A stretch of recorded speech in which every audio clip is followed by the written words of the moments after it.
ইউসুফ আলাইহিস সালাম বলেছিল না যে আমি বিশ্বস্ত, আমাকে দায়িত্ব দেন? আমি বলতে চাই আমি বিশ্বস্ত, আমাকে দায়িত্ব দেন। আমাকে 5 বছর সময় দেন, পুরো দেশের শিক্ষা সিস্টেম চেঞ্জ করে দেবো ইনশাআল্লাহ।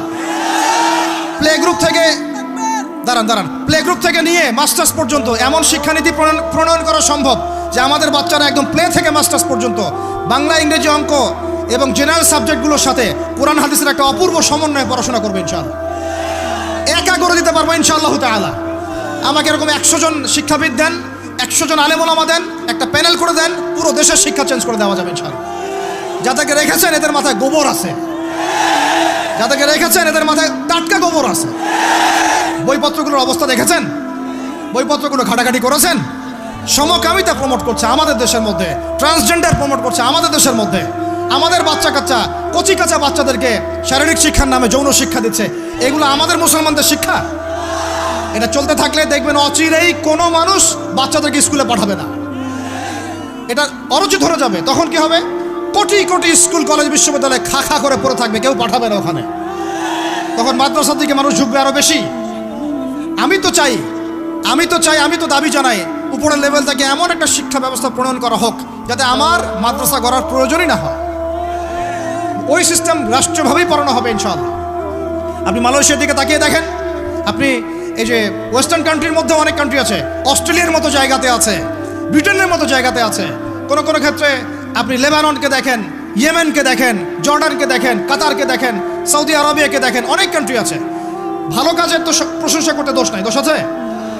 এমনকি অনেক পশ্চিমা কান্ট্রিতেও একদম উপর লেভেল থেকে ইসলামিক সিলেবাস প্রণয়ন করা হয়েছে।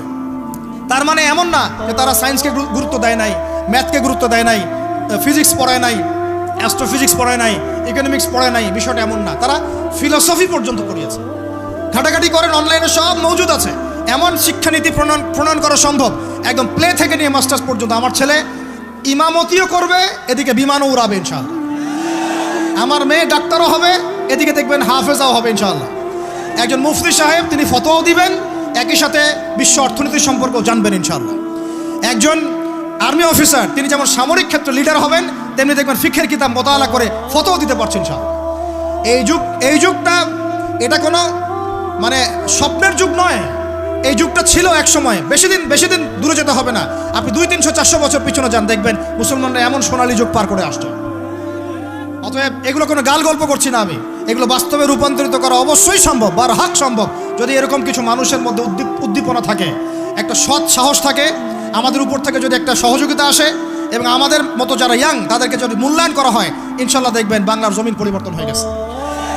এই পরিবর্তন হলে দেশের জন্য কোনো খারাপের কিছু নাই, রাষ্ট্র পিছিয়ে যাবে না, রাষ্ট্র আরও এগিয়ে যাবে ইনশাআল্লাহ তাআলা। আরও ব্যাপার আছে, আপনি মালয়েশিয়ার একটা ক্লাস 10-এর বাচ্চার দিকে তাকান। ক্লাস 10-এর একটা বাচ্চা কোনোদিন মাদ্রাসায় যায়ই নাই, স্কুলে পড়েছে, কিন্ডারগার্টেনে পড়েছে, রাষ্ট্রীয় সিলেবাসে পড়েছে, মাত্র 10 থেকে 12 বছর পড়াশোনা করে ও এখন এদিকে এসএসসি এইচএসসি লেভেলেও চলে গেছে, ও লেভেল এ লেভেলস পরীক্ষা দিয়েছে, এদিকে সে ইমামতি করার যোগ্যতা অর্জন করছে। এখন আমাকে বলেন ওই রাষ্ট্রটা কি পিছিয়ে গেছে? অতএব এই শিক্ষার দিকে অনেক মনোযোগ হতে হবে আমাদের সবাইকে, আল্লাহ পাক তৌফিক দান করেন। আমরা যদি এখন এগুলোর বিরুদ্ধে গঠনমূলক কথা না বলি, গঠনমূলক প্রতিবাদ না করি এবং আমাদের রাষ্ট্রপ্রধানদেরকে না বুঝাই, তাহলে অনেক দেরি হয়ে যাবে। আজকে থেকে 20 বছর আগে ইহুদি খ্রিস্টানরা পরিকল্পনা করেছিল এই টিকটক প্রজন্ম গড়ে তোলার জন্য, তারা আজকে সফল হয়েছে। এখন আমরা যদি এখন চুপ করে থাকি, আগামী 20 বছর পর আপনি দেখবেন আরেকটা প্রজন্ম আসছে, এরা মানুষকে সালাম পর্যন্ত দিবে না। দেখে নিন আপনি, 20 বছর লাগবে না, 5টা বছর যাক, তারপর দেখেন কি হয়। আল্লাহ, এরা কি এখন বাসায় ঢুকে বাবা মাকে সালাম দেয়? কারণ কোনো প্রতিষ্ঠান ওকে সালাম দেওয়া শিখায় নাই, স্কুলে না, কলেজে না, কোথাও সে সালাম দেওয়া শিখছে না। আসসালামু আলাইকুম ওয়া রাহমাতুল্লাহি ওয়া বারাকাতুহু বিশুদ্ধ করে বলতে পারছে না। বিশুদ্ধ করে বলতে হবে না? অর্থ আছে না? এর একটা তাজবিদ আছে না? এগুলো তো আমরা গুরুত্ব দিচ্ছি না। এমন প্রজন্ম গড়ে উঠেছে অলরেডি যারা এখন পিতা মাতাকে সালাম দেয় না, পিতার সাথে ঝগড়া করে, মায়ের সাথে, মায়ের গায়ে হাত তুলে, সম্পত্তির জন্য মাকে হত্যা করে, সম্পত্তির জন্য বাবার গায়ে হাত তোলে। ওদিক থেকে মাস্টার ডিগ্রি পাশ করে আসে ব্রিটেন থেকে, অক্সফোর্ড থেকে, কেমব্রিজ থেকে আইসা এদিকে প্রফেসর হয়েছে বিভিন্ন বিশ্ববিদ্যালয়ের, বাবা পড়ে আছে বৃদ্ধাশ্রমে। কতগুলো এক্সাম্পল নেবেন। এগুলো আমি কি গাল গল্প করছি? আমি কোনো গাল গল্প করতে এখানে আসি নাই, এগুলো বাস্তবতা। যদি বাহিরের চোখ দিয়ে আপনি দেখেন মনে হবে অর্থনীতি অনেক ভালো, ভিতরের চোখ দিয়ে দেখেন অর্থনীতি সুদ দিয়ে ভর্তি হয়ে গেছে। প্রত্যেক পদে পদেই সুদ। গাধাদেরকে আমি তো বুঝাতে পারি নাই। কাগজের টাকা আর এই যে আপনার এই ইলেকট্রনিক মানির কথা তো দীর্ঘদিন বলেছি, কিছু গাধা আছে এদেরকে বুঝাতে পারি নাই। এর মধ্যেও সুদ আছে, এর মধ্যে কি আছে? আর আমি কখনোই বলি নাই যে কাগজের টাকাটা হারাম।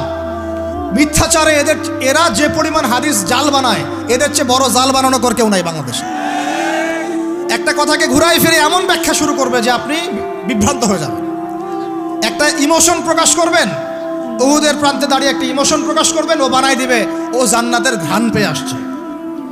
আপনি বলবেন যে কাগজের টাকা নয়, মনিটরি সিস্টেমটা হারাম, ও বানাই দিবে ও বলেছে কাগজের টাকা হারাম।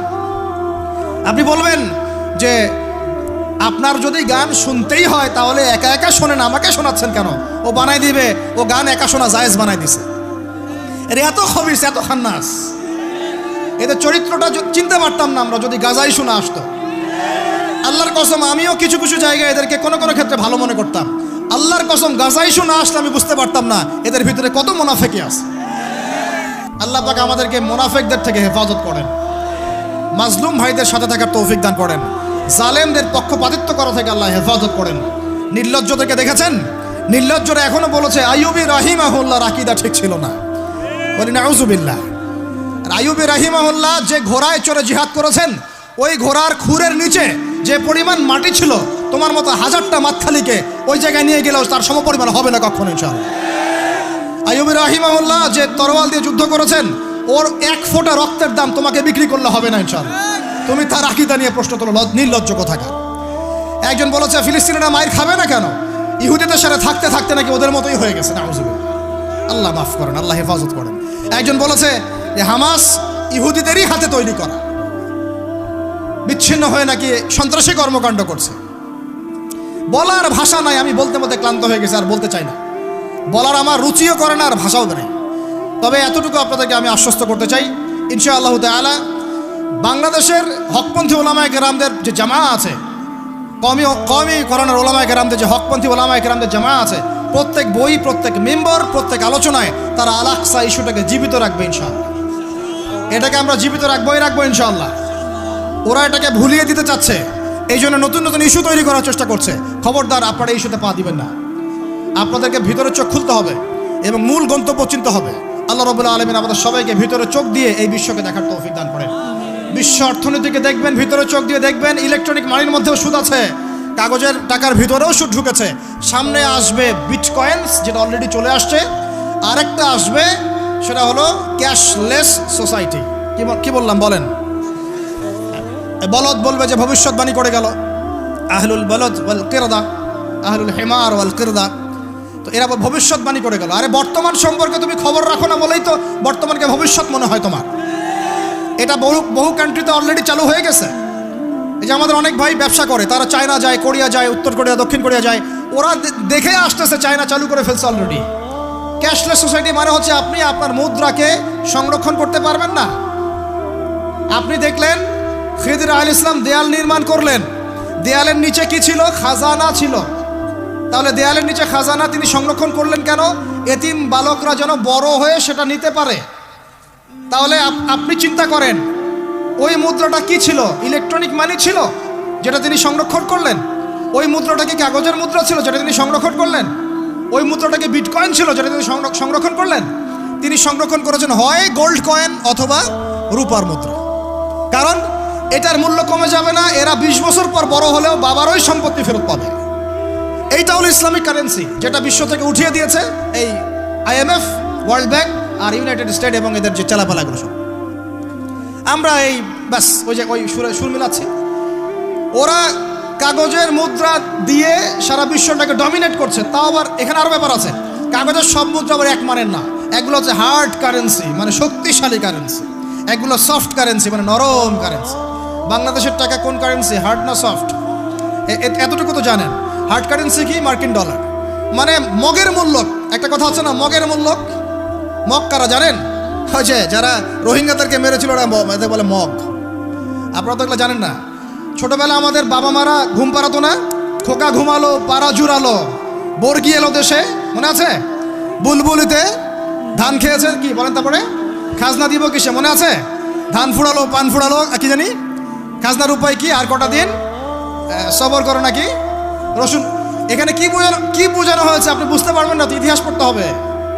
খোকা ঘুমালো, পাড়া জুড়ালো, বর্গি এলো দেশে। বর্গি মানে এই যে মগদেরকে বোঝানো হয়েছে। ওরা উগ্র ছিল, যেখানে যাইতো এরকম মঙ্গলদের মতো ম্যাসাকার করতো, ফসল বিনষ্ট করতো, ট্যাক্স নিত, জুলুম করতো। ওইটা ভয় দেখানো হতো। ওই জন্য ওদের মূল্যক, ওদের এই যে আগ্রাসনটাকে বলা হয় মগের মূল্যক। মগের মূল্যকের ব্যাখ্যা বুঝলেন? এটা মগের মূল্য। ওরা এখন হার্ড কারেন্সি দিয়ে মগের মূল্যক। কীরকম? যে সারা বিশ্বের সফট কারেন্সিগুলো আমার কারেন্সি দিয়ে নির্ধারিত হবে। মানে আপনার 100 টাকা সমান সমান ওর $1, মগের মূল্যক। কেন আমার 1 টাকা সমান সমান তোমার $1 হতে পারে না? হতে পারে না? এটা করতে দিবে না, কারণ এটা করলে আপনার অর্থনৈতিক অবস্থা অনেক সমৃদ্ধ হয়ে যাবে এবং আপনি তাদের সমান হয়ে যাবেন। আপনি যে দামে তেল কিনবেন তাকেও সে দামে তেল কিনতে হবে। তো ওরা এটা ধরিয়ে দিল। শুধু তাই না, IMF এর মাধ্যমে, ফেডারেল রিজার্ভের মাধ্যমে, ওয়ার্ল্ড ব্যাংকের মাধ্যমে তারা এটাকে আমরা দ্বিতীয় বিশ্বযুদ্ধের পরের কথা বলছি আর কি। ওই সময় ব্রেটন উড কনফারেন্স হয়েছে, পড়ে দেখুন। ব্রেটন উড কনফারেন্স হয়েছে, মার্কিন ডলারকে সারা বিশ্বের রুলিং মানে কারেন্সি হিসেবে ওরা নির্ধারণ করলো, মগের মূল্য। এবং প্রত্যেকটা কারেন্সি এর আন্ডারে নিয়ন্ত্রিত হবে এবং টাকার মান, অন্যান্য মুদ্রার মান বাড়বে কমবে এর ভিত্তিতে, আপনার প্রবৃদ্ধির ভিত্তিতে নয়। এবং তার হাতে নিয়ন্ত্রণ থেকে যাবে। যদি আপনি বেশি বাড়াবাড়ি করেন আপনার টাকার মান তারা কমাই দেবে। কয়দিন আগে ইলেকশনের আগে একটা শব্দ শুনেছিলেন অনলাইনে, স্যাংশন দিতে চাই, স্যাংশন। মনে আছে? হ্যাঁ মনে আছে? কি জিনিস বুঝছেন আপনারা? কি ওটা বুঝেন না? অর্থনৈতিক নিষেধাজ্ঞা কিভাবে দিতে পারে? আপনার টাকার মান তারা কমাই দিবে। তখন 1 কেজি পেঁয়াজের দাম হবে 500 টাকা, 1 কেজি রসুনের দাম হবে 1000 টাকা, 1 ব্যারেল তেলের দাম হয়ে যাবে দেখবেন 10,000 20,000 টাকা। কিচ্ছু করতে পারবেন না। তুরস্কের মতো কান্ট্রি যখন ঘুরে দাঁড়ানোর চেষ্টা করছিল, ওদের লিরার মান তারা বাড়িয়ে দিল একদম। ওটা তো মনে হয় 12,000 পর্যন্ত চলে গেছে। ইনফ্লেশন বলি আমরা এটাকে, মুদ্রাস্ফীতি, ওটা প্রায় 12,000% পর্যন্ত বেড়ে গিয়েছিল। বলে নাউজুবিল্লাহ। এগুলো জুলুম, অর্থনৈতিক জুলুম। বাইরের চোখ দিয়ে দেখলে মনে হবে সুন্দর চলছে সব কিছু, ভিতরের চোখ দিয়ে দেখা শিখলে বুঝবেন অর্থনৈতিক ক্ষেত্রে এই বিশ্বে এই জায়নিস্টরা, ইহুদি খ্রিস্টানরা সবচেয়ে বেশি জুলুম করেছে। আরও আছে, বলতে থাকলে সারা রাত যাবে। এরপরে তারা আরবদেরকে বুঝালো, ইয়া শেখ, আরবদেরকে বুঝালো, হাবিবি, ইয়া হাবিবি, কাছে আসেন, শোনেন, আমরা আপনাদের কাছে তেল আছে, আপনারা তো তেল বয়কট করে দিয়েছেন, আর তেল ছাড়া তো আমাদের যুদ্ধ বিমান ফ্লাই করছেন। তেল কাদেরকে দিয়েছে আল্লাহ পাক? মিডল ইস্ট, আরবকে দিয়েছে। ঠিক আছে, এখন হাবিবিকে বলা হচ্ছে আপনারা তো তেল বয়কট করে দিলেন। এটা করেছিল বাদশাহ ফয়সাল, বলেন রাহিমাহুল্লাহ। উনি একজন সাহসী নেতা ছিলেন, এই জন্যই তাকে গুপ্ত হত্যা করা হয়েছে। সাহসী যারা, তাদেরকে গুপ্ত হত্যা করে এদের একটা সুন্নত, এটা মাথায় রাখবেন। খুব ট্যালেন্টেড একজন দেখবেন, খুব ট্যালেন্টেড একজন বিজ্ঞানী দেখবেন, হঠাৎ নাই, তাবাস করে মিসাইল এসে পড়ে গেল। এমন সূক্ষ্ম স্নাইপার দূর থেকে 12,000 কিলোমিটার দূর থেকে মেরে দিল, আপনার কলিজার মধ্যে ফেলে গেল। এগুলো জেনে বুঝে আমরা প্রতিদিন সকাল করি, সন্ধ্যা করি, আলহামদুলিল্লাহ। কারণ অ্যাটলিস্ট আপনাকে তো জানতে হবে। জেনে নেন, পরে আপনারা চিন্তা করবেন যে কিভাবে লাইফ লিড করবেন। ফাযাক্কির ইন্নামা আনতা মুযাক্কির, আপনি উপদেশ দিন, শুধু আপনি উপদেশদাতা। লাস্তা আলাইহিম বিমুসাইতির। ফাযাক্কির ইন নাফাআতিয যিকরা সায়াযাক্কারু মান ইয়াখশা, যারা আল্লাহকে ভয় করে তারা ফিরে আসবে ইনশাআল্লাহ। তো যেটা বলছিলাম, বাদশা ফয়সাল একদম বয়কট করে দিলেন। এবার ওরা এসে বুঝাচ্ছে যে তেল ছাড়া তো আমাদের চলছে না। এদিকে ওদের ডলারের মান কমে যাচ্ছে, মুদ্রাস্ফীতি হচ্ছে, ইনফ্লেশন হচ্ছে। এখন তারা বোঝালো যে ঠিক আছে, একটা চুক্তি করা যাক। যুবকরা ভালো করে শোনেন, এগুলো জানেন না বলেই অনেক সময় আপনি সহি বলে সহি ভুল পথে যাচ্ছেন। ভাই, সহি পথেই যাচ্ছেন, বাট এটা সহি ভুল হয়ে যাচ্ছে। ওরা বুঝাতে পারছি? সহিহের আড়ালে একটা মারাত্মক জয়ীফ আর জাল আকিদা আছে। এটা আপনার সামনে সহি দিয়ে ঢেকে দেওয়া হয়েছে, বুঝতে পারতেছেন না। এই জায়গাটাকে ভালো করে বোঝেন। যখন উম্মার সাথে কেউ গাদ্দারি করে তখন সে সহি থাকে না। উম্মতের সাথে কেউ যদি গাদ্দারি করে তখন সে কি থাকে না? সহি থাকে না। এখন আসেন, আমি ধর্মতাত্ত্বিক কথা বলছি আগে। এখানে বাদশা ফয়সাল তাকে কনভিন্স করা হলো, ঠিক আছে আমরা তেল কিনবো, আপনাদের কাছ থেকে কিনবো, আপনাদের গলফ কান্ট্রি যেগুলো আছে এদের কাছ থেকে কিনবো। তবে একটা শর্ত, আপনারা তেল বিক্রি করবেন শুধু মার্কিন ডলারে, অন্য কোনো কারেন্সিতে তেল বিক্রি করতে পারবেন না। বলেন নাউজুবিল্লাহ। আপনি বাংলাদেশ গভর্নমেন্ট যদি গিয়ে 1 ব্রিফকেসের মধ্যে 1 কোটি টাকা নিয়ে যায়, বুঝেন কথা, বুঝতে পারতেছেন? 1 কোটি টাকা আমাদের টাকা নিয়ে গিয়ে যদি বলে শেখ হাবিবি আমাকে তেল দাও, ওরা বলবে তেল দিতে পারবো না, খালাস, কুল্লু খালাস, এখান থেকে বের হও। কথা বুঝতে পারেন নাই? 1 কোটি কি দিবেন? টাকা, তেল দিবে না, লিখে নেন, দিবেন। কিন্তু সেই 1 কোটি টাকাকে যদি আপনি ডলারে কনভার্ট করেন, ওটাকে ডলার দিয়ে কনভার্ট করেন, করে যদি বলেন হাবিবি তেল, তখন বলবে যে আসো দাঁড়িয়ে তেল নিয়ে যাও, খালাস, কুল্লু খালাস। এটা বুঝতে পারছেন? তেল বিক্রি করব শুধুমাত্র ডলার দিয়ে, ডলার ছাড়া অন্য কোনো কারেন্সিতে তেল বিক্রি করতে পারবো না। এইটা পশ্চিমারা আরবদের সাথে একটা সন্ধি করলো আর কি, চুক্তি করলো। এই চুক্তির নাম হলো পেট্রো ডলার মনিটরি সিস্টেম। বুঝতে পারলাম? Petro dollar monetary system. এর বদৌলতে আরবের মরুভূমি হয়ে গেল এখন একদম অট্টালিকার প্রাসাদ। বোঝা যায়? মরুভূমিগুলো হয়ে গেল কি অট্টালিকার প্রাসাদ, আর বাকি পুরো মুসলিম উম্মার উপর দেখেন কি দুরবস্থা নেমে আসছে। শুধু তাই না, ওই ডলার হলো একদম লিডার, কারেন্সির লিডার। এখন ওই ডলার তেলের মান নির্ধারণ করবে, আপনি টাকা দিয়ে করতে পারবেন। সারা বিশ্বের সবচেয়ে বড় অর্থনৈতিক জুলুম হচ্ছে এই পেট্রো ডলার মনিটরি সিস্টেম।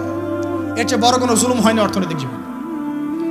এখন অনেক ওলামায়ে কেরাম আছেন আপনারা এখানে, আমি জানি উপস্থিত, আপনারা একটু ফিকহের কিতাবগুলো মোতালা করে আমাদেরকে একটা ফতোয়া দিয়েন যে এরকম মনিটরি সিস্টেম প্রণয়ন করা জায়েজ না না জায়েজ। এটা আপনারা ফতোয়া দিয়েন, আমি ফতোয়া দিতে পারবো। আমি অর্থনৈতিক ভাষায় বলতেছি যে এই মনিটরি সিস্টেমটা পুরো বিশ্বে জুলুম নিয়ে আসছে।